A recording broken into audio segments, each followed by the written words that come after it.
بیا بنویسیم روی خاک، رو درخت، رو پر پرنده، رو ابرا. بیا بنویسیم روی برگ، روی آب، توی دفتر موج، رو دریا. بیا بنویسیم که خدا ته قلب آینه است، مثل شور فریاد یا نفس تو حصار سینه است.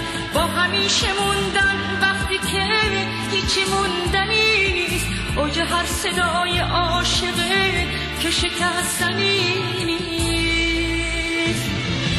با صدا میام همه جا تو رو می‌نویسم، روی آینه گریه ها گونه های خیسم. ای که من اسم تو آسمون پاکه، ریشه صدا نبزش زیر پوست خاکه. بیا بنویسیم روی خاک، رو درخت، رو پر پرنده، رو ابرا. بیا بنویسیم